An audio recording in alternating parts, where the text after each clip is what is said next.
water.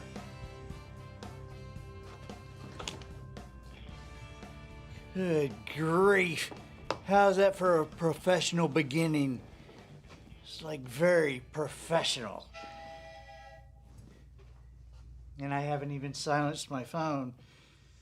Oh, that's Jimmy Yeary and Edie Jacobs. Just so you know. Well, you guys, I'm going to silence you.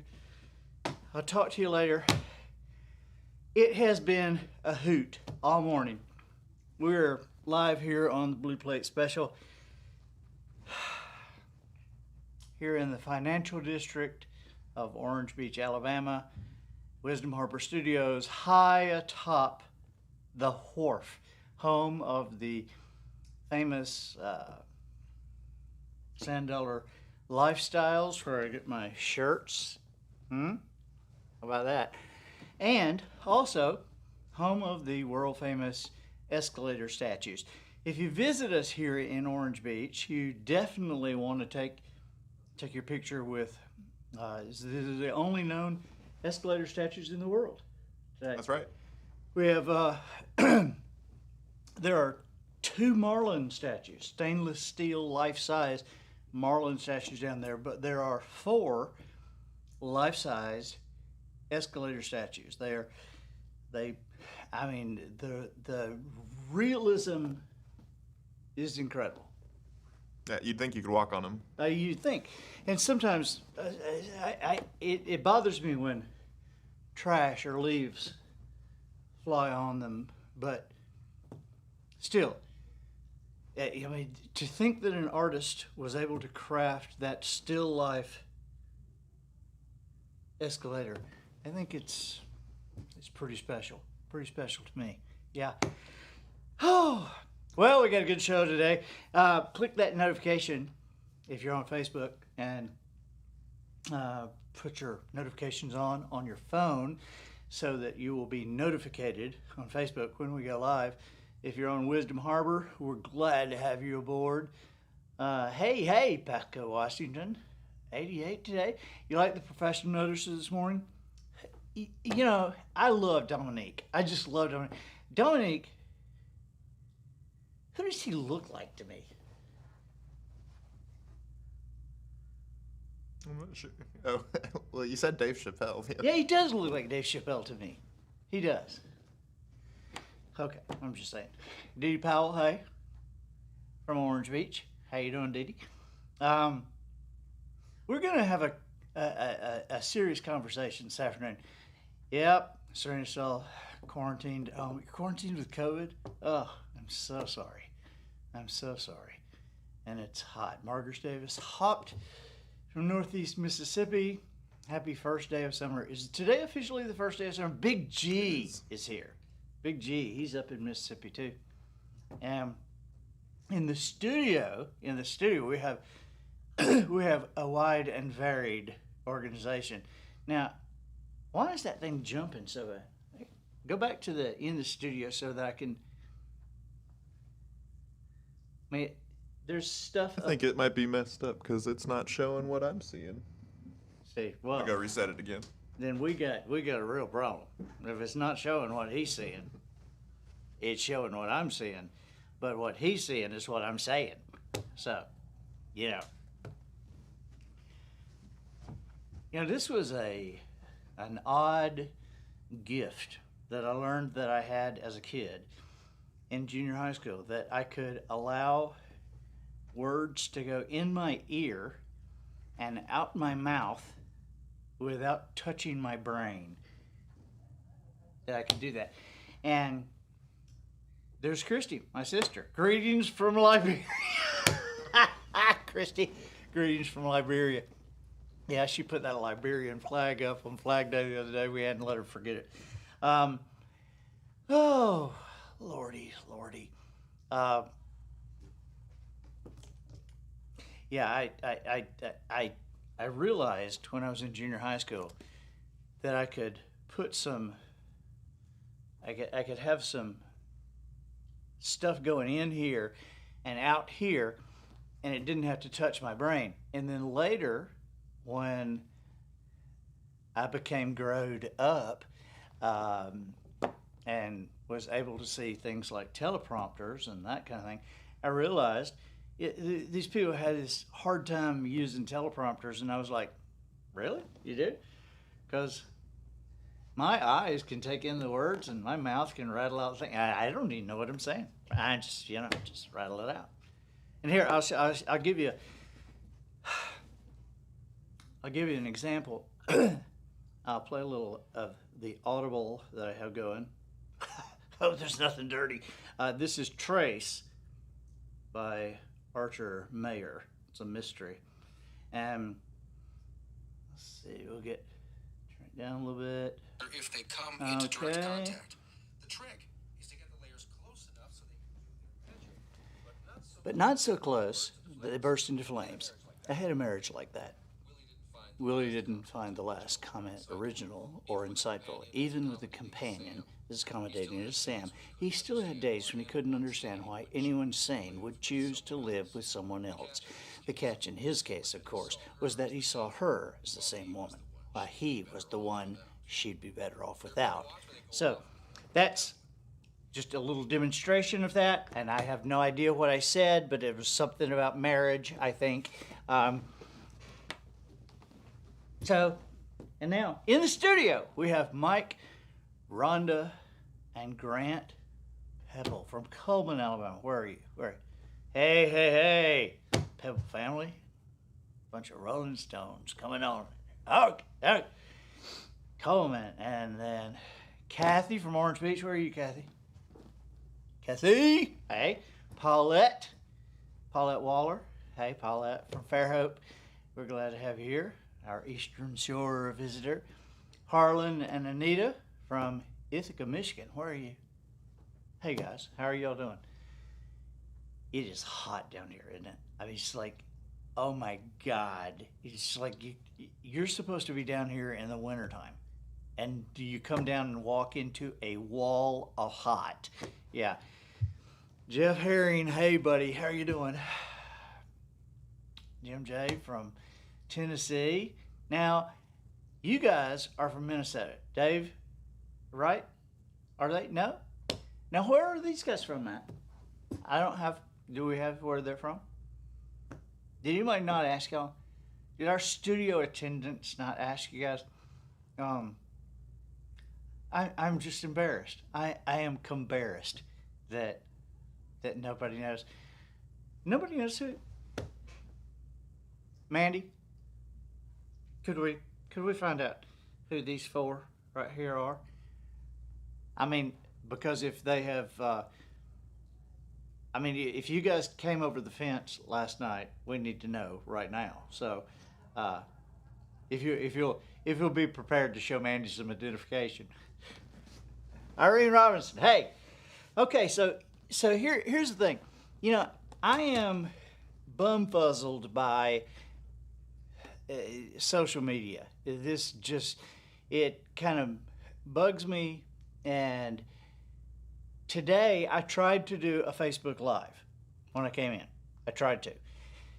It obviously did not do because I tried to look at it and it wasn't there. And so if it wasn't there, I didn't do it. But I'll tell you what I was trying to show you guys. And I was going to say, I'll tell you about it on the blue plate. Monday morning, I got in my truck in the carport, and there was a bottle of water sitting on my hood when I cranked up the car. It was before daylight, and I went,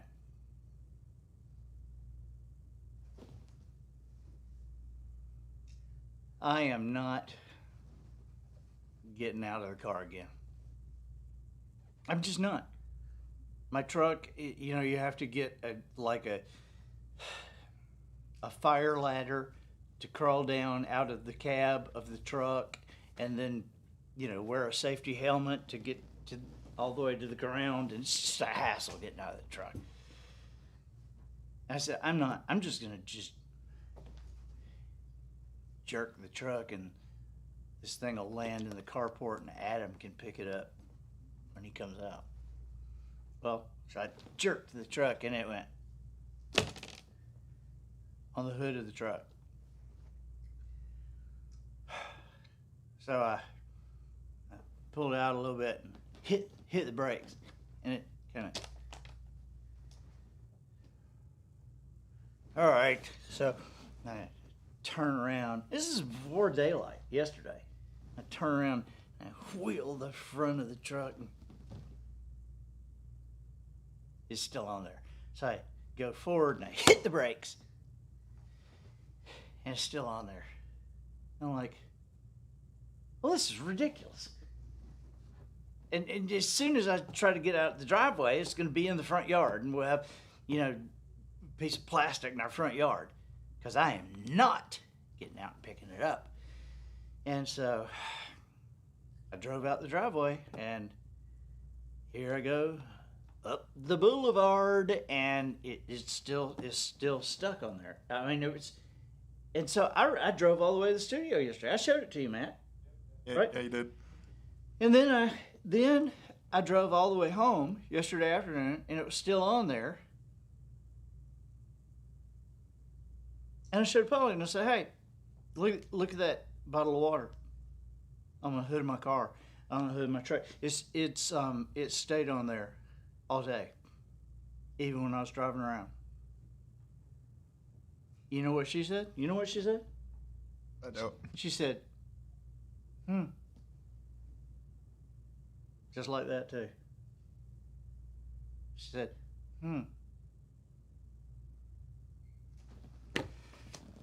Well, when I came down this morning, it was still there.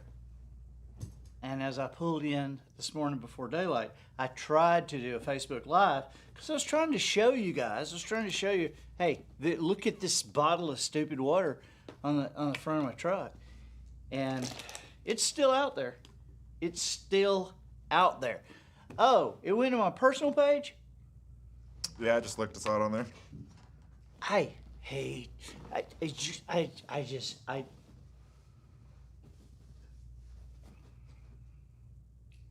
don't have. Facebook makes me have a personal page and a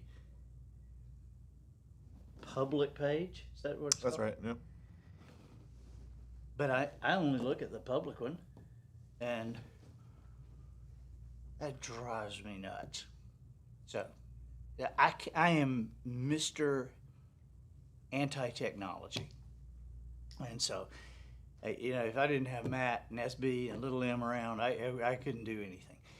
But I think there is something. No, it didn't melt on the hood, Marcy Carson Tyler. It did not melt. Because I even checked again this morning and rolled it around. It's like, it's not stuck. And I picked it up and went, it's not sticky.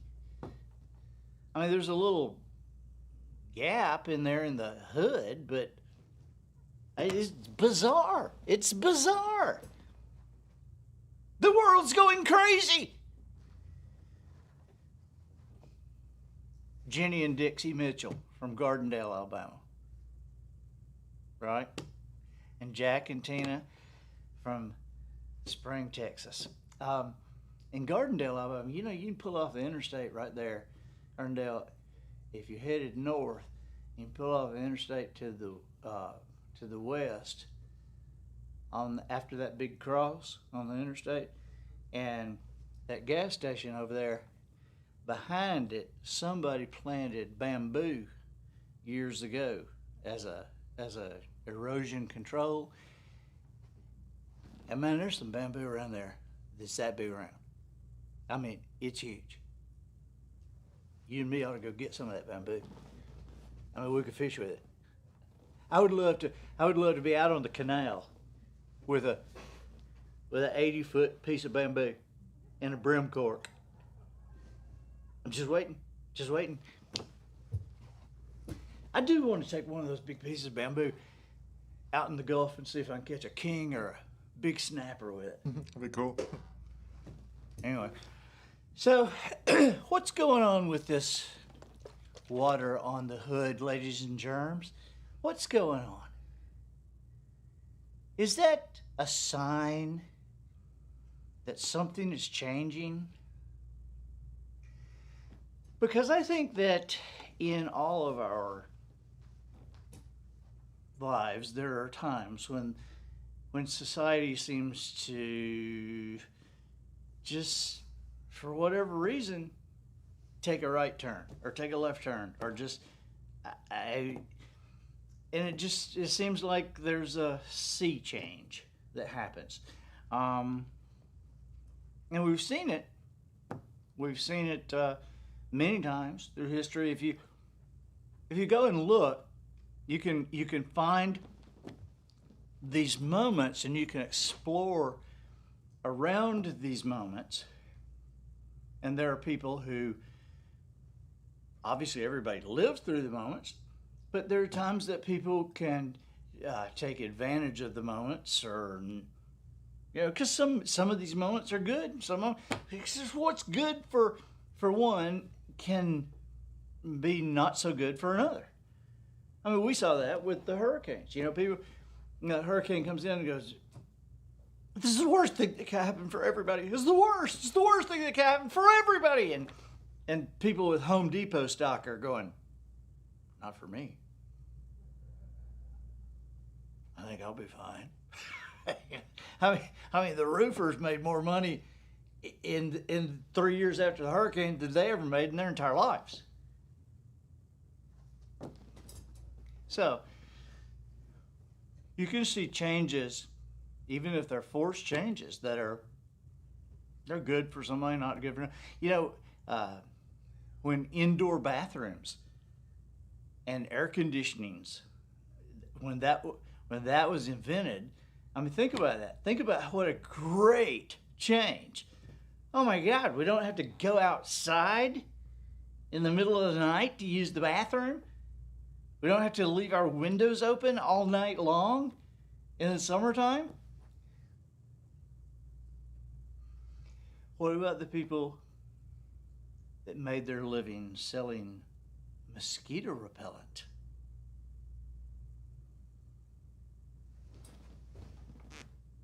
Not so good. Not so good. But, this is life. It's the vagaries of life. This is why you figure. That's the perspective part of it. If you ask somebody what's their perspective, or what does perspective mean, most people think, well, perspective is the way you see something. I don't think it's the way you see something. Well, I think that's true. It's just not the truth. I think it's true that it could be the way you see something, but it's not the truth. It's not the Holy Grail foundation, bottom of the pool truth. Because when we're talking about, is the glass half empty or is the glass half full? And you would say your perspective is how you see it.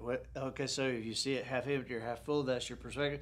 But see, what I believe is that the glass is what it is. I mean, it's not half empty or half full. It just, there's line there. It is what it is. And so your perspective is how you choose to see it. And if you choose to say, "Oh, this is the worst thing in the world. This is the worst thing that could happen. I mean, this is the worst." If you choose that, we know what happens to glass half empty people. They, people don't want to be around glass half empty people so much. They don't get promoted. They're not put in positions of leadership. They don't have as many friends. They're not given as many opportunities because there's, when people are around them, they're just not hearing it because nobody wants to be around them. And so that becomes this self-fulfilling prophecy. Yeah, you were exactly right. It did turn out to be the worst thing that could ever happen. But somebody looks and says, "Hey, if I think this glass is half full. As the glass half full people, we promote them, we hire them, we look for them, we follow them, we surround them, And, the glass half full people get more opportunities because there's more people around them. And because there's more people around them, just when there's opportunities to be shared, they just naturally hear more than anybody else. And so things really do turn out to be, wow, maybe that did turn out to be the best that could have ever happened. So there is a little activity in there. There's some action that we can force in the grooves. It's not just chance.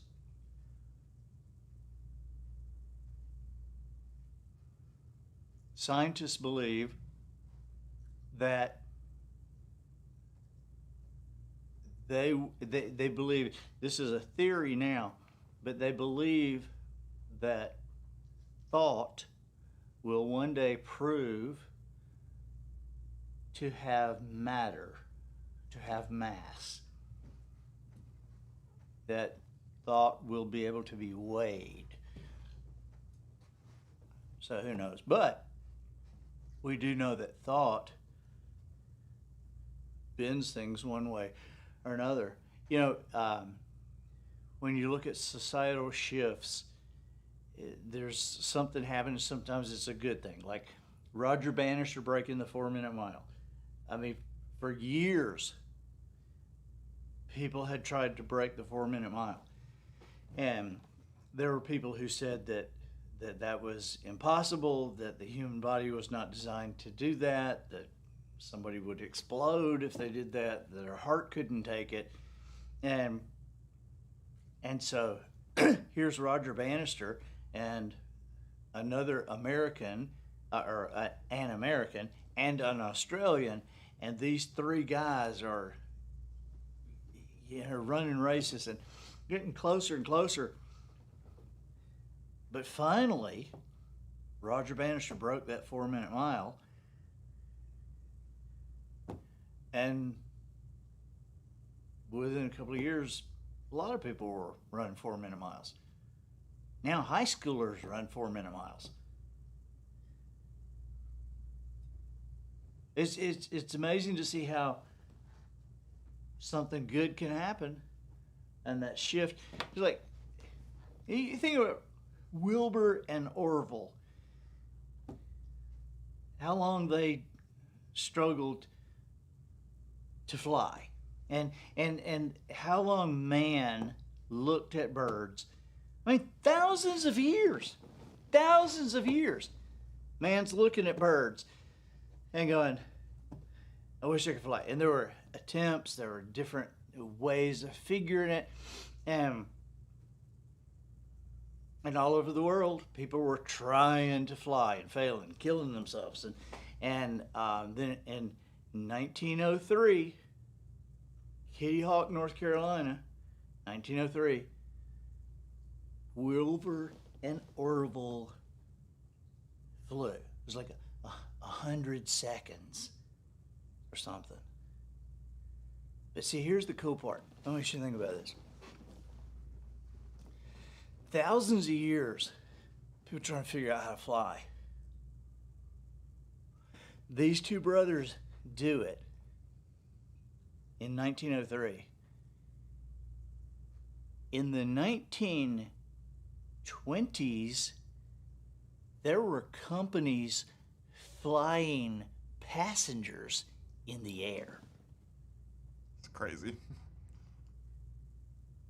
We had already gone past World War I. I mean, we'd already gone past the Red Baron. I mean, less than 20 years. After thousands of years. And so a lot of times it takes somebody to spot a connection, to just see where those dots connect. Bad times can do it too. Here, I forget the year, but everybody remembers the oil spill. had the big oil spill down here, and it was one of the Deepwater Horizon rigs off the coast, and the news. What 2010, and the news was as bad as you would imagine that they would be. If you don't remember, just imagine how bad you think they would be, and then double it, and that's how bad they were. This area will not recover for generations. This will be a ghost town for generations, and I mean, people literally left. I mean, they just like locked their doors, and we had friends that owned businesses that just closed their doors and left. Wow. Left the stock, left everything, just left. Just turned it into the bank, just left. And because these people were going, we ain't got generations to clean up. And sure enough, you see the oil on the beach, and this fishing industry here. Orange Beach, Alabama is the closest place on the Gulf of Mexico to the continental shelf. Closest place that you can get out of a pass and go in a boat to the continental shelf, to deep water. And so fishing, sport fishing industry is here. And these guys, a lot of captains had their businesses were taking people fishing, and they were paying the notes on their boat, and their boat was their shop that they were paying the bank notes on. And we had Austin and Adam were in Orange Beach Elementary, and there was a child there that child's dad went in the boat and shot himself. And so there were several instances of that. But then there were some people that looked at the exact same situation. They looked at that exact same situation, and they said, okay, what can we do? What can we do to help? What can we do to create value? And so one of the things that people were coming down and wanted to see the oil. It was kind of bizarre, because people, okay, you can't go on the beaches because the National Guard wasn't letting them on the beach, and you can't see anything, and the houses are all still up. It wasn't a hurricane, and so the traffic is crazy because people are coming down just want to look, and so some guys here said, well, we could load them on the boats, because they can't walk out on the beach and see oil because the National Guard won't let them. They can come to the marinas, we'll load them in the boats and sell them tickets. We'll take them on environmental tours. And so they started going out the marina, and they got their microphone there and the speaker, and ladies and gentlemen, you have your seats. Up here to the right, you will see along that shoreline there is oil. And up to the left, we are passing oil. Now, right off our starboard bow, we're approaching oil. And as we turn, you'll see some more oil. And I mean, this is what they did. They'd take people out for an hour and show them oil and get $20 from everybody, and get a whole nother load of people on there that were taking pictures of the oil, And so this became, when it didn't take generations to clean it up, and the beaches were getting cleaned up, then some of these guys were going, I kind of like not having to get up before daylight and go out on days that the waves are 4 to 6 feet and try to find fish for people, and everybody's seasick. This was pretty good, and I'm not spending all that fuel cost going way out into the Gulf. I'm just like motoring around, drinking a cup of coffee, and there's some oil. And he said, man, I wish, and so there are people going, yeah, I wish that oil would stay around a little longer. But one of the things that they realized is that they had been seeing dolphins while they're doing it. That was the beginning of the dolphin cruises. I mean, now there are boat captains around here that take people, $20. And one of my friends, Chris Eberly with Southern Rose, he had a deal that's like, you don't see dolphins, you don't have to pay. Well, what Chris would do, he'd send his son out every morning in a skiff with a walkie-talkie and go find the dolphins. So his son would go out and Daddy, I got a pod of dolphins down here bound around Bear Point. Okay, so Chris done it. What? You saw the dolphins, and so there's always something to do, but sometimes a course correction is needed. And I'm looking at a course correction right now. I'm looking at a course correction, maybe societally, culturally, and I didn't really. You know how we felt for the past little while that, man, some stuff needs to. It seems like things are going downhill,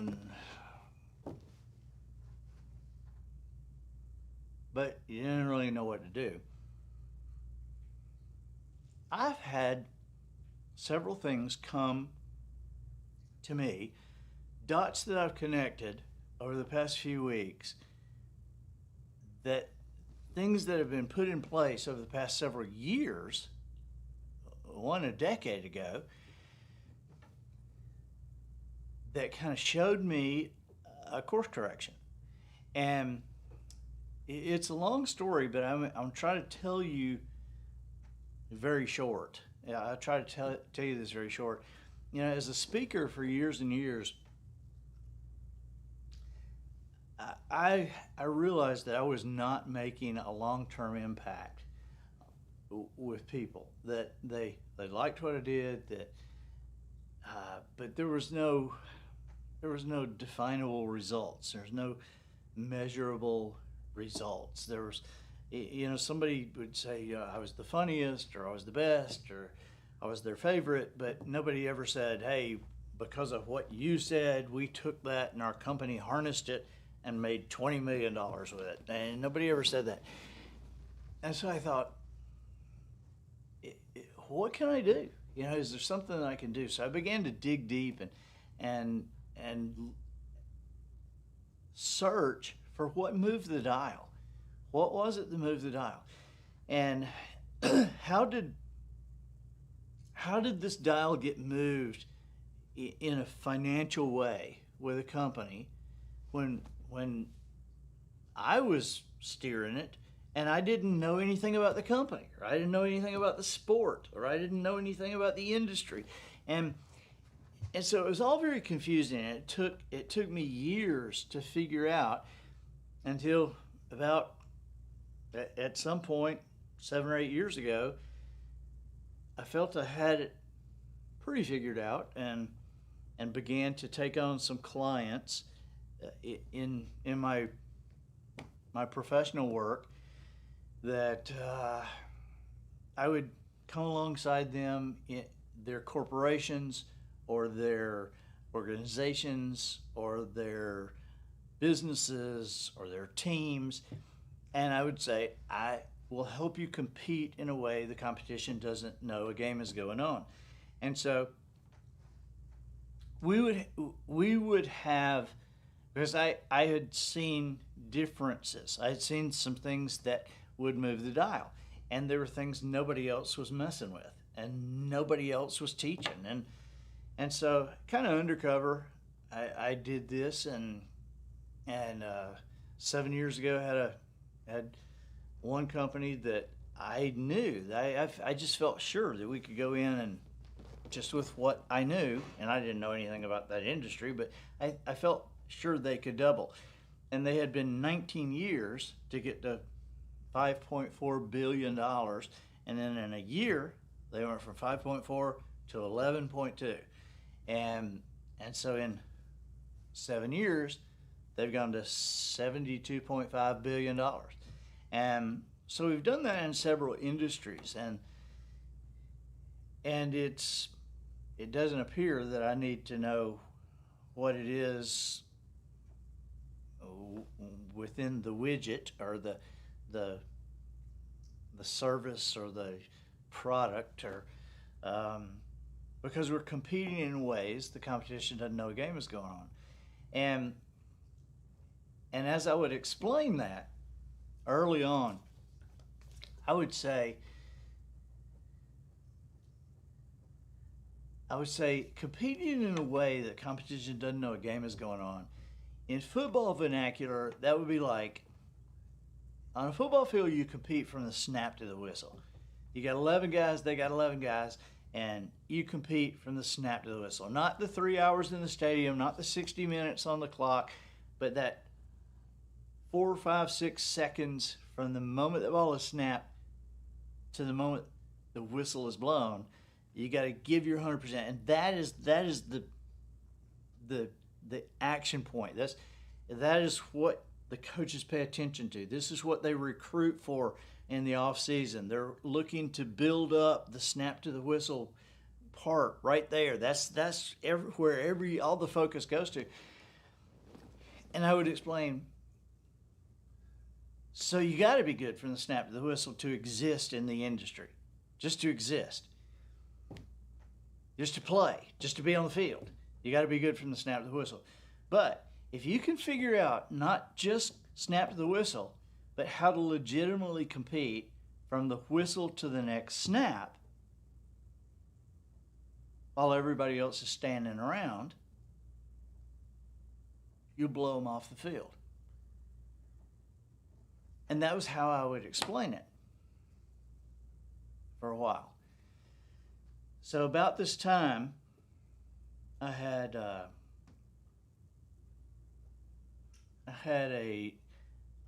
call from a school system in North Alabama, and I don't mean to make light of this, but when you write books or when you seem to have some answers or you can speak, people want you to do it. And if it's how you make your living, you have to make your living that way. And you can't always, you wish you could do it for less. You wish you could do it for free sometimes, but you can't always. You just can't always. It's just like you would like to give money to every charity that stops by, but you just can't. And so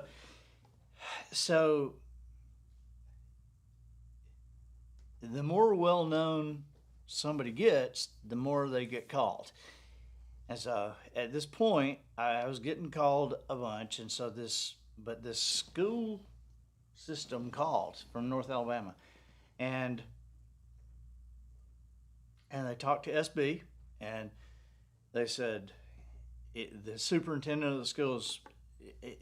Long story short, I talked with him, and he said, we're in real trouble, but it's a long, slow trouble. Alabama's 49th in education in America. And, the motto in Alabama has been, thank God for Mississippi. Because if it wasn't for Mississippi, Alabama would be number 50. And so, which is awful, but this guy told me this story of just the testing and the graduation rate and how it was, and just how brutal it was. And this is like 10 years ago. And And he said, I read The Traveler's Gift, and I'm ready to put the 7 decisions just in the lives of these people. And I just need some help. I need somehow to do something. And so we came up with the idea that I would go up and I'll talk one morning. And this was in August before school started. And so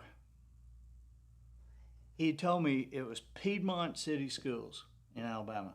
And he said that the number 1 school system in Alabama was Mountain Brook, and that Mountain Brook had a 0.01% poverty rate, that school system. And the number 2 school system in Alabama was Vestavia, and Vestavia had a 0.02% poverty rate. And that poverty rate was gauged by how many kids qualified for free lunch programs. And so he said, at Piedmont City Schools in our school district, we have way more than 50% poverty rate. I'm like, really? And so he said that they had the test scores were like in the tank. The graduation rate was ridiculous. It wasn't even close. And so I went up there, and not even thinking about this other thing that I was really working on at the time, trying to figure out how to move the dial and how to figure out material that would make people more productive and actually make more money for them. And so I went up there, and he got this, he said, everybody who touches a child in a school year, I've invited them. All the teachers, the parents, the cafeteria workers, the janitors, the policemen, the firemen, the people that own the shops, the people that own the restaurants, the ministers, the ministers of music, the youth directors, the people who work at the convenience stores, the radio station people, the newspaper guy. He said, we asked them all to be here. He said, just talk. Just talk as long as you want to. Talk about God, talk about politics, talk about whatever you want to talk about. Nobody's even looking at us. You're not going to get in trouble. We're not going to get in trouble. Nobody's even paying any attention. And so I talked for 2.5 hours, I think. And then we went over to the library and met with some of the key people. I remember the newspaper guy and the radio people being there, and a couple of the ministers being there. And the newspaper guy came up with the idea that what he was going to do, and the radio station said, yeah, we'll do a version of that. And so the newspaper guy said, first, there's 7 decisions in the Traveler's Gift. So I will donate 7 centerfolds of it's a weekly newspaper. So he said, I'll donate 7 centerfolds of my weekly newspaper, different month, and you figure out some competition between the classes, and whoever wins can present that decision to the town, can present that decision to the community about what the kids are learning and what they feel like is important and how they learned it, and that principle and the power of that principle and how you harness the power of that principle and how that principle is used, and then the shop owners and the restaurant people said, well, we'll come up with little, tents, table tents to put on the table that have questions about the book. And so when people sit down at the table, the parents and kids can ask questions. Or you can discuss the questions about the book. And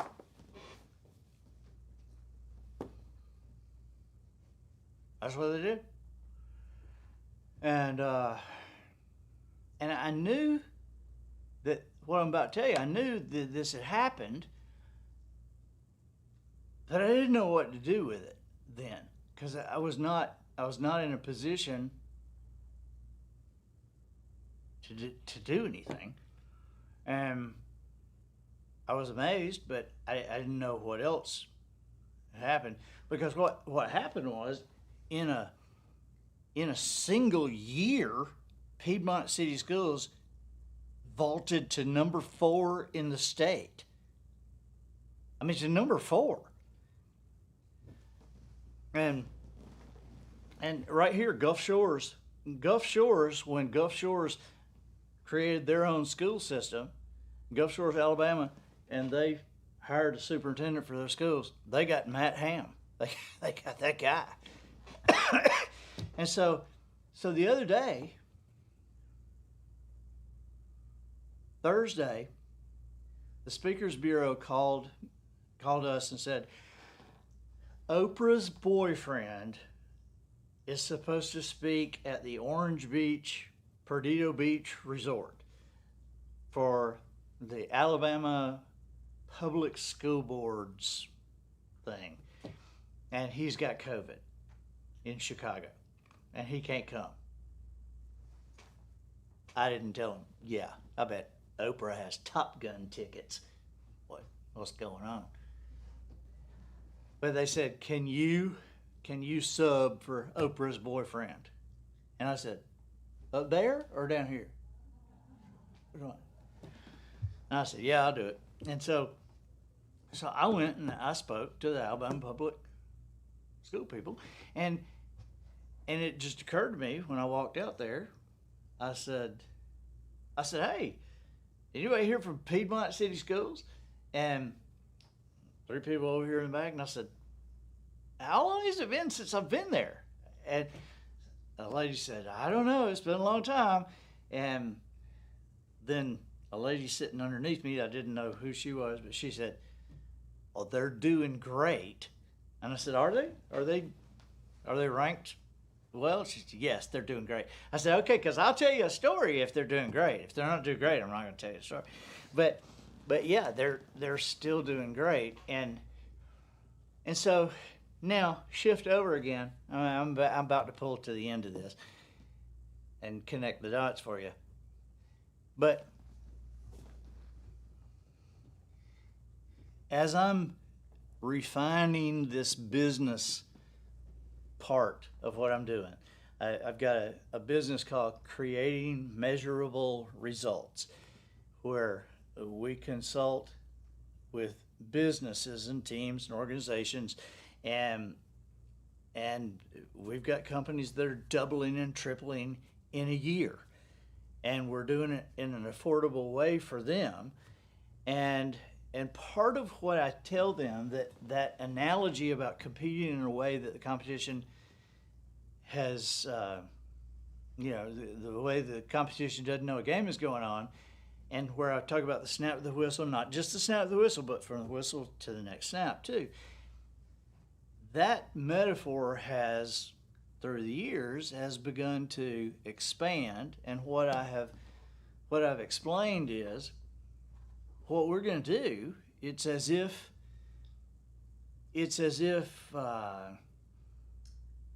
your 11 players on the field, that's your quarterback, that's your salespeople in your company. That's your salespeople and your executive board.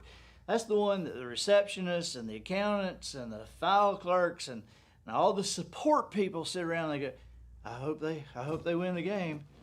I hope they win the game so we can keep our jobs.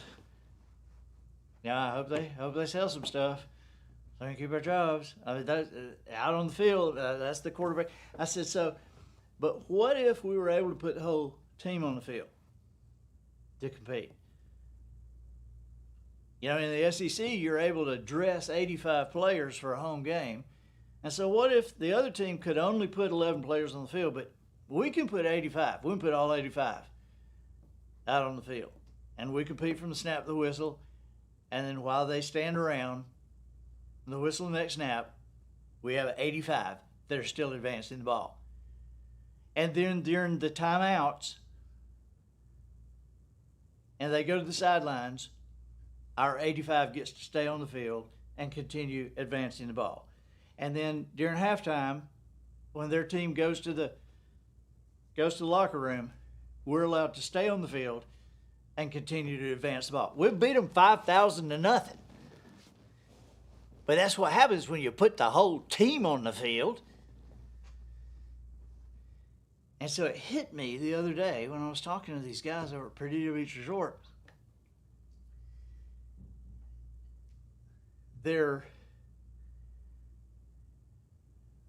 goal for the year, and I'm not making light of this, but their goal was to level up. Which I guess that means get to level. And I'm like, man, we can do so much more than that with our children.